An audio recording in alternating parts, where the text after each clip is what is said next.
Jæja, þá ég tölvan og myndavélin öll á einum stað og ég ætla sem sagt að bæta einhverju upp þarna tíma sem að ég mætti ekki í dag og fara í dæmi 1562 á dæmablaðinu og síðan ætla ég að fara í 1552 sem eru úr 11. útgáfu bókarinnar. Í báðum tilfellum erum við með þessa dæmategund þar sem að við gerum svona töflu og sjáum hvernig einhverjar utanaðkomandi breytingar hafa áhrif á efnahvörf. Hins vegar átti ég eftir að fara í hvaða áhrif hvatar hafa á jafnvægi og hvatar eru í rauninni, ensím til dæmis ákveðin gerð hvata, en hvatar eru efni sem að hraða efnahvörfum. Það getur sagt sem sagt að hvatar hraða efnahvörfum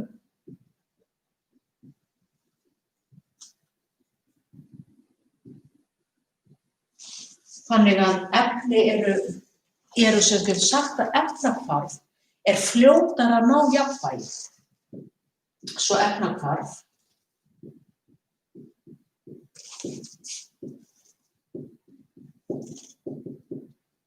fljótara að ná jafnvægi.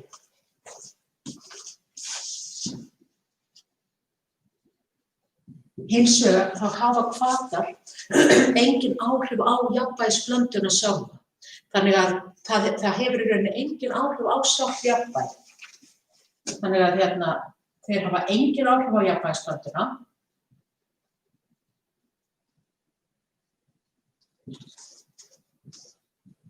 Engin áhrif á jafnvægisblöndu, þannig að það í rauninni bara allt óbreytt. Það skiptir auðvitað, vissulega skiptir máli hvort að efnahvarf að það taki 1 ár að ná jafnvægi eða hálfan dag í svona einhverjum iðnaðarferlum, þannig að hvatar skipta miklu máli. En bara ekki sem sagt í því að auka styrk myndefna eða hvarfefna í þessum efnajafnvægi. Þessi stundum lýst þannig að ef við erum með myndefni A plus B og síðan þurfum við að komast yfir einhvern svona virkunarhól til þess að komast yfir í efni sem að C plus D, sem sagt myndefni. Og það sem við erum með þetta það sem við kallum virkunarorka.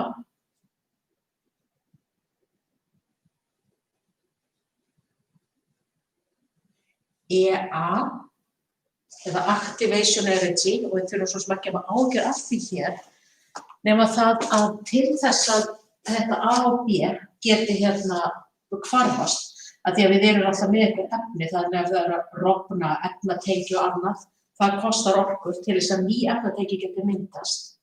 Ef að við erum með hvata hins vegar, en það sem þeir gera svona orkulega, að þeir lækka virkjunarþröskuldinn. Það sem sagt þarf minni orku til þess að A og B geti orðið að C og D. Þannig að efnahvarfið gengur þá hraðar fram og tilbaka, en jafnvægisblandan breytist ekki. Þannig að í stuttu máli sagt, þá getum við sagt ef það hvata bætt út í,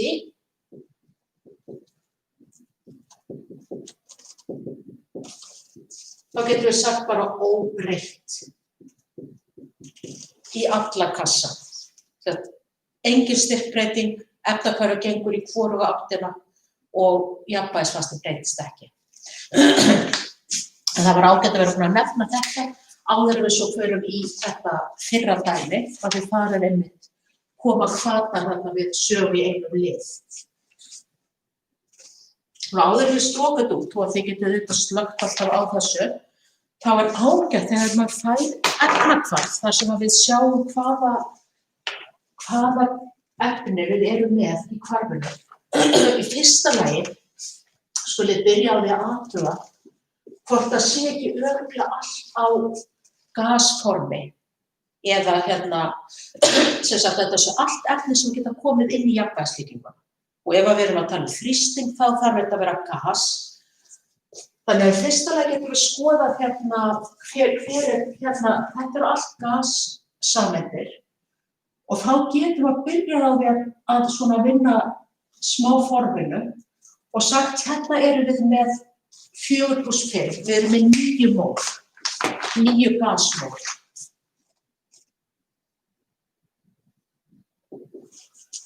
Hérna hins vegar erum við með 4 + 6 eða 10 gasmól.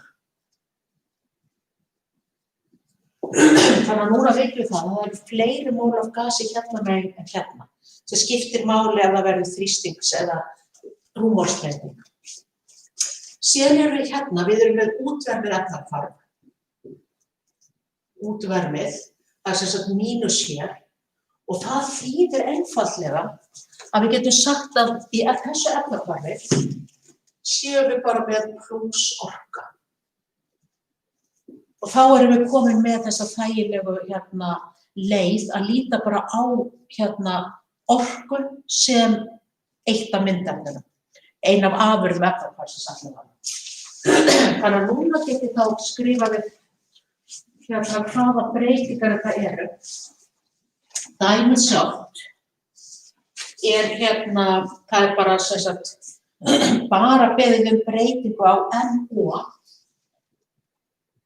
við jafnvægi og í hvaða áhrifum hver eftirfarandi breytinga styrk og NO við jafnvægi. En ég ætla sem sagt að nota dæmið, bara búa til töflu hér, þar sem við erum þá með breytingarna. Það var sem sagt breyting A og það er sem sagt hærri styrkur en þá 3.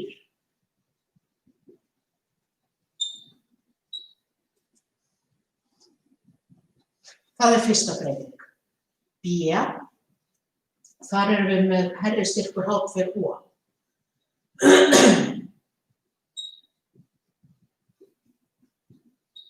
Og það er allt í lagi þarna að því að vatnið er á gasformi, þá getum við alveg talað styrk. Það eru alltaf með mól á eitthvað rúmmál. Síðan erum við með minni styrkur á O2, það er C.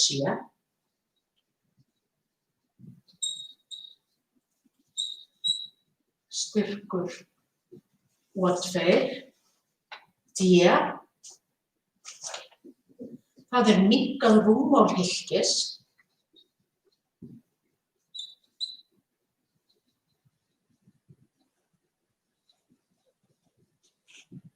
Þannig að hvarfhylkið er minna og auðvitað þýðir það ekkert annað heldur en að við séum að auka þrýsting. Því hérna erum við með þessa hugmynd að við séum með að kerfið sé í jafnvægi og við séum sem sagt með þá eitthvað rúmmál 1 og þrýsting 1. Síðan er þessari bullu ýtt niður þannig að kerfið hefur minna rúmmál og ef að rúmmálið minnkar þá eykst þrýstingurinn. Þannig að þetta þýðir í rauninni það að rúmmál minnkar þannig að einhver mól þurfa að vera á minna svæði, það þýðir það að það meiri þrýstingur. Þannig að þetta er bara sama sem aukinn þrýstingur.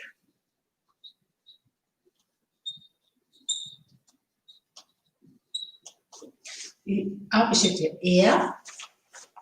hvata bætt við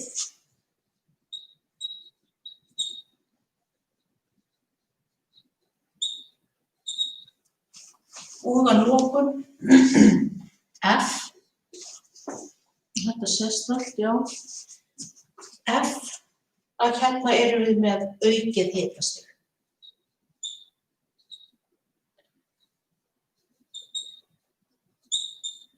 Þannig að það er sett varmaorka inn í kerfið, þannig að hitastig þess hækkar. Þetta er sem sagt, eru breytingarnar. Síðan kemur þá sem það hér efst breyting. Þá komur liðirnir stefna efnahvarfs. Ég segi bara stefna til þess að koma þessu fyrir öllu. Síðan tökum við styrk af NH3, styrkur af O2, styrkur af NO, sem er í rauninni það eina sem er beðið í dæminu, þannig að við erum að bæta hinu við. Síðan er það styrkur af H2O,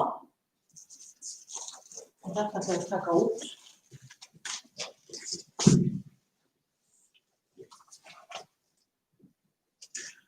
Og að lokum jafnvægisfastir, hvað verður hann?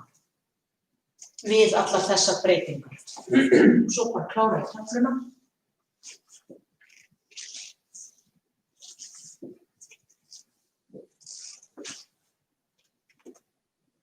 Aukinn þrýstingur. Hvata bætt út í. Og aukið hitastig. Ok, þá byrjum við á fyrstu breytingunni. Þetta ætti allt að sjást. Hérna erum við með hærri styrkur NH3. Þannig að það sem er gert í þessu tilfelli er að taka burtu þetta rauða og svo ekki að þvælast fyrir. Hærri styrkur NH3, það þýðir það að það er dælt inn í kerfið ammóníaki, þannig að það bætist við. Og þá getum við líka gert strax ör hérna upp, af því það er verið sem sagt að hrófla við jafnvæginu. Og við það að það bætist við auka NH3, það eina sem kerfið getur gert, er sem sagt að reyna að eyða því með því að ganga í átt frá styrkaukningunni til þess að NH3 hvarfast á við O2 til þess að mynda NO og H2O. Þannig að í þessu tilfelli gengur efnahvarfið til myndefna. Við það að það gerist, þá náttúrulega þarf O2 að hvarfast við NH3. Þannig að styrkur af O2 minnkar. Og vissulega getum við sett ör sem segir að styrkurinn NH3 minnkar náttúrulega líka við þessa aðgerð, en hann fer samt aldrei í upprunalegan styrk. Síðan erum við þá með myndefnin. Þau aukast af því að efnahvarfið gengur í átt til þeirra, en fyrir jafnvægisfastan, það hafa styrkbreytingar aldrei áhrif á hann. Það er bara hitastig og ekkert annað. Ok, þetta er þá fyrsta. Síðan förum við þá yfir í næstu breytingu, hærri styrkur vatns eða H2O. Þannig að förum við þá myndefnamegin. Eykst styrkurinn af H2O. Og alveg sama hátt og áður er eina leiðin fyrir kerfið til þess að ná aftur jafnvægi er sem sagt að vinna á móti þessari styrkaukningu með því að láta efnahvarfið ganga til hvarfefna til þess að eyða einhverju umframmagni af þessu og láta sem sagt kerfið aftur gefa jafnvægisfasta þegar maður deilir þessu hlutfalli hvarfefni upp í myndefni. Þannig að núna gengur efnahvarfið þessu og okkur var gefið að styrkurinn af H2O jókst. En við það að efnahvarfið gengur í þessa átt, þá eyðist náttúrulega hluti af því og styrkurinn af hinu myndefninu minnkar. Styrkur hvarfefna, hins vegar, að efnahvarfið gengur hingað, hann eykst.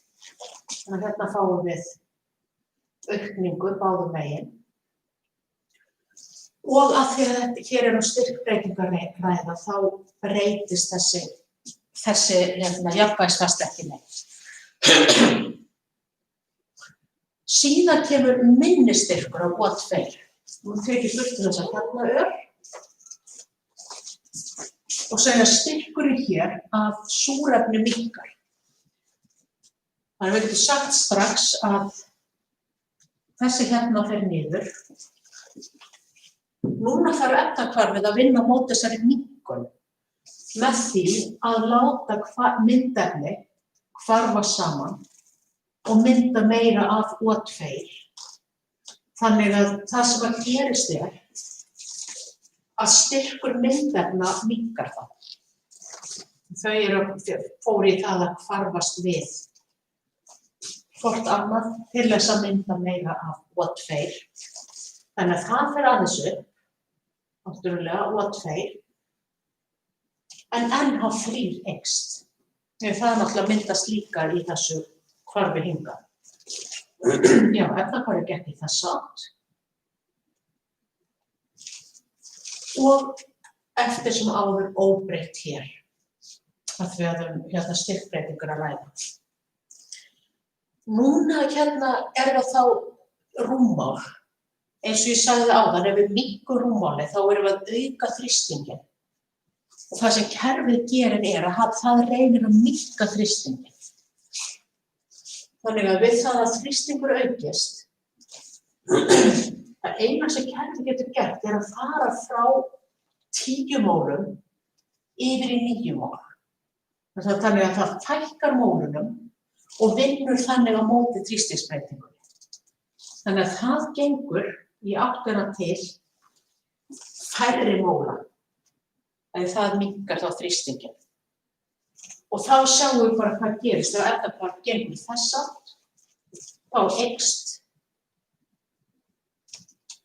náttúrulega hvarfefnið, það verður þá á örvarmegin við þessa breytingu.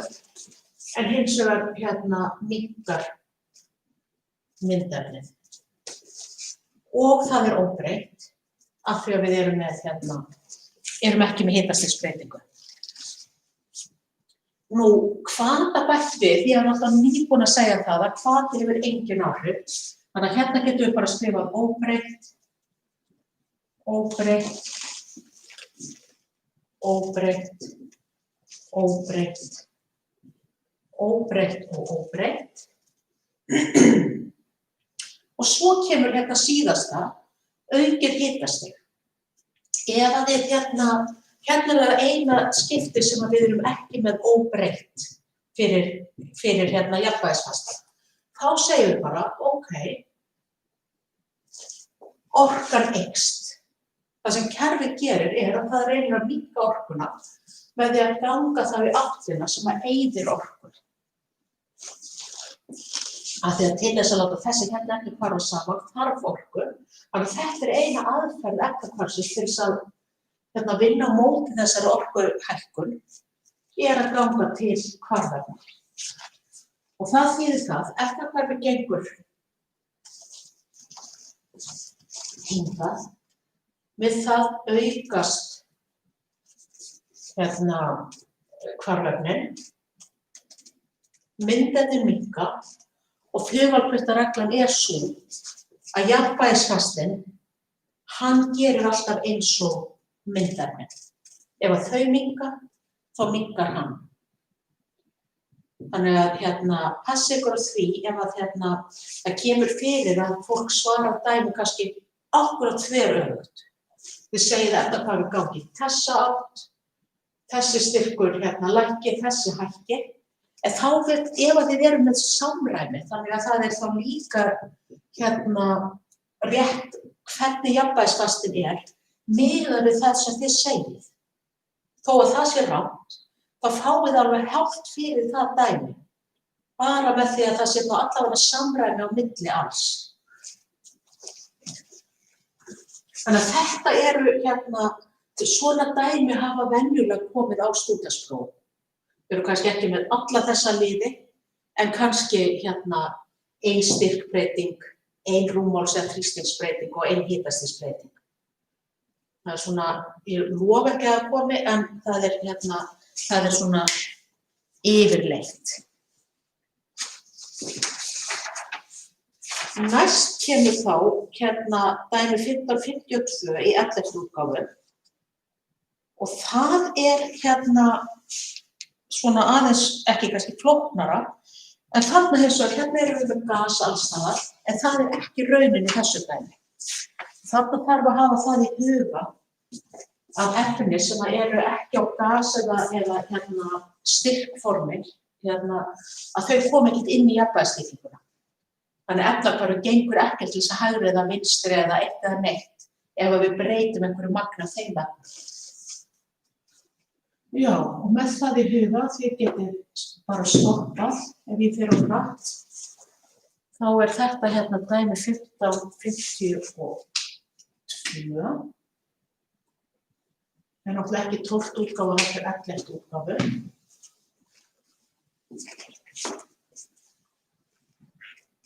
Svona.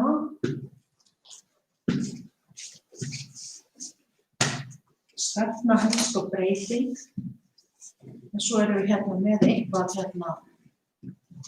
mismunandi bæði efni og breytingar.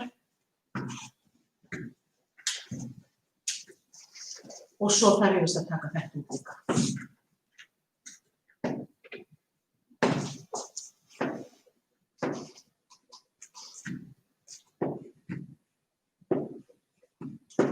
Byrja á því að taka burtu þessar fyrstu raðir og skrifa upp efnahvarfið.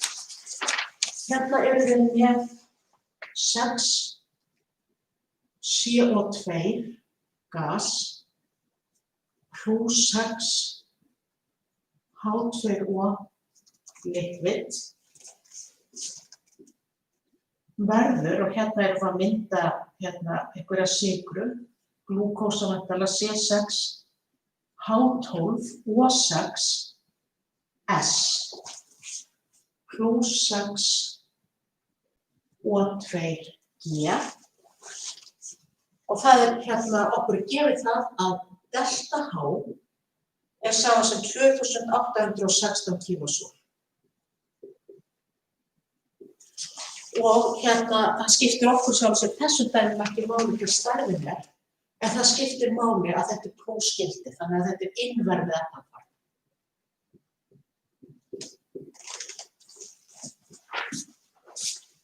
Og síðan var breyting A, aukning á CO2, B er aukið hitastig,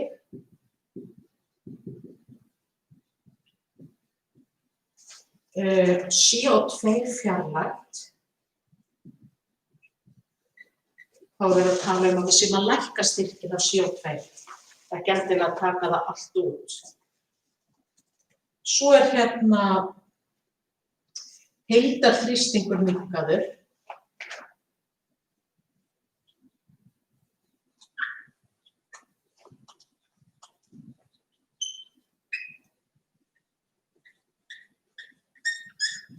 Þannig að við getum sagt að við séum í rauninni, ef þrýstingur er minnkaður, þá erum við að tala það að rúmmálið aukist. Svo er hluti af, og við skulum taka fram í þessum dæmum, þá er það lítill hluti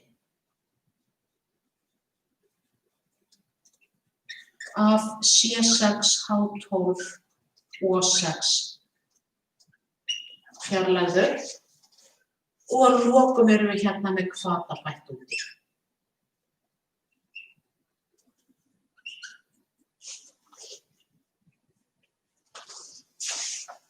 Og vorum við með stefna efnahvarfs, síðan var það styrkurinn af CO2, styrkur af H2O,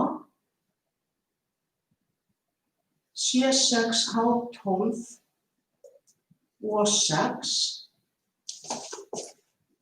O2 og svo erum við með K.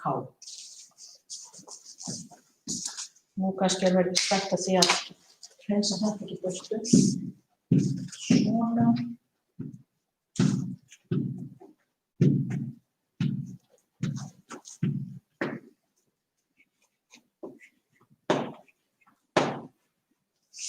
Þið getið farið að velta fyrir ykkur, hvaða efni eru það í þessu efnahvarfi sem að virkilega eru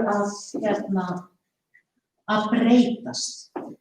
Í fyrsta lagi þá er það bara efnin sem að koma inn í jafnvægisstrykkinguna, sem að hafa áhrif á í hvaða átt efnahvarfi gengur. Og og hvort að jafnvægisfastinn breytist en ekki. Þannig að við getum sagt það, þegar við skoðum þetta hérna dæmi, að liquid, það kemur ekki inn og solid eða fast efni ekki heldur. Þannig að þessi hérna efni, þau hafa í sjálfu sér engin áhrif á eitt eða neitt. Þannig að þetta hérna er bara gert til þess að rugla í rýminu og okkur er óhægt að segja sem að það liggur við að við getum sagt hérna óbreytt alls staðar eða hreinlega bara strik. Það er engin styrkur, þannig að hann er hvorki að aukast eða minnka eða styrkurinn er sjálfur sér ekki óbreyttur af því að hann er ekki til staðar. Þannig að við getum bara sagt að þetta kemur í rauninni ekki málinu við í þessari kafli. Og þá eru bara eftir þessar gassameindir. Hérna erum við 6 CO2. Þannig að hérna erum við með 6 gasmól hvarfefnamegin og myndefnamegin erum við með 6 gasmól. Þetta sést þetta, já, og þar að auki þá erum við með hérna að hvarfið er innverfið, það kostar orku að láta það gerast og fyrir vikið getum við sett hérna fremst plús orka. Þannig að það kostar orku að láta þetta hérna eftirhvert eiga sér stað. Þannig að það er innverfið frá hvarfefni til myndefni. Síðan hérna förum við þá aftur í það að skoða hvað gerist ef við aukum styrkina CO2. Þá erum við að tala um það er bætt CO2 út í kerfið. Eina sem efnafari getur gert er að ganga þá í áttina frá þessari aukningu hingað. Þannig að styrkurinn af CO2 sem sagt minnkar en styrkurinn af O2 eykst. Þannig að við getum sagt CO2 eykst. Efnahvarfið gengur þá í áttina til myndefna. Við það fer þessi ör hérna aðeins niður aftur. Styrkurinn af O2 eykst. En hérna jafnvægisfastinn er óbreyttur. Fyrir aukið hitastig, hérna erum við þá að við ætlum að taka burtu þetta og þetta og þetta og þetta. Fyrir aukið hitastig, þá erum við að setja ör hérna, við erum að auka orkuna í þessu kerfi til þess að minnka orkuna aftur, fer efnahvarfið áttina frá þessari aukningu. Og við það, alveg eins og þetta væri bara venjulegt hvarfefni, við það minnkar orkan, efnahvarfið gengur í þess átt, við getum sagt það hér, við það minnkar styrkur af hvarfefnum, styrkur eykst af myndefnum, og hérna að því að myndefni eru fyrir ofanstrik en hvarfefni fyrir neðanstrik þegar í jafnvægisstyggingunni, þá vex jafnvægisfastinn og eins og ég var búin að segja áður að hann á alltaf að snúa eins og styrkur af myndefnum. Já, næst þá CO2 fjarlægt.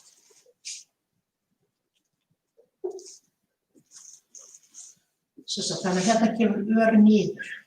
Við erum að taka CO2 út úr kerfinu og við það, þannig að við setjum hérna ör niður, við það fer efnahvarfið gengur það í þessa átt til þess að auka styrkina CO2. Þetta í rauninni það sem mikið notað í svona iðnaðarferlum. Að ef þú vilt mynda CO2, þá tekur það alltaf úr kerfinu, þannig að efnahvarfið myndir bara ekki eitthvað svona jafnvægi þar sem að það bara 20% CO2 heldur tekur alltaf CO2 úr og við það þá knýir það alltaf áfram efnahvarfið. Það þarf alltaf að ganga lengra og lengra í þessa átt til þess að bæta styrkinn og þá nærðu meira hvarfefni eða sem sagt efni sem þú vilt fá þarna heldur. Þannig að ef það minnkar styrkurinn á CO2 þá gengur efnahvarfið í þessa átt, styrkurinn eykst aðeins, minnkar þá fyrir O2 en óbreytt af því jafnvægisfastinn breytist ekki. Núna þegar við förum að tala heildarþrýsting, minnkaður, ef það eru sem sagt bara að auka rúmmálið, þannig að þrýstingurinn, já við erum að auka rúmmálið og þrýstingur verður þá lægri. Hins vegar eru við með jafnmörg mól báðum megin. Þannig að efnahvarfið græðir ekkert á því að ganga í aðra hvora áttina, af því það fækkar ekkert eða fjölgar gasmólum við það og þess vegna fáum við að það bara óbreytt. Það ekkert sem gerist og ef að efnahvarfið gengur í hvora áttina þá sem sagt styrkur efnanna líka óbreyttur og jafnvægisfastinn alltaf óbreyttur svo lengi sem það ekki hitastigsbreyting. Í þessu dæmi, þá er að tala það, við erum með fast efni og það dæmin eru kannski sett svona upp eins og það sé bara tekið svona 2-3 korn af fasta efninu, þannig að þetta á ekki að hafa áhrif á rúmmál. Það skiptir auðvitað máli ef að við erum með, hvað má ég taka burtu? Þú veist bara taka burtu þennan kassa til að teikna inn í. Ef að við erum með ílát,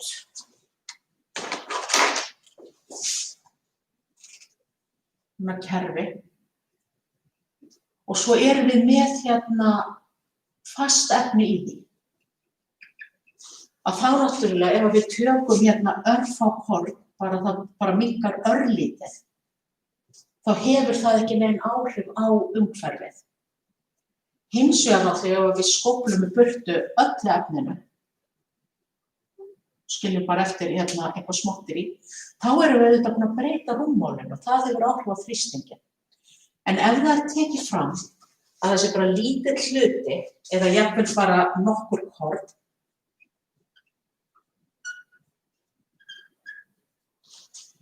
korn af þessu eru fjarlægð, að þá hefur það engin áhrif á neitt. Þannig að við getum sagt alls staðar að þetta náttúrulega efni kemur ekki inn í jafnvægisteikinguna og þetta raskar ekki neinu jafnvægi, þannig að það í sjálfu sér gerist ekki neitt. Og ég legg mikla áherslu á það að við takið eftir þessu, því að fyrsta stúdentsprófinu sem ég tók þátt í að semja, þá komum við svona dæmi.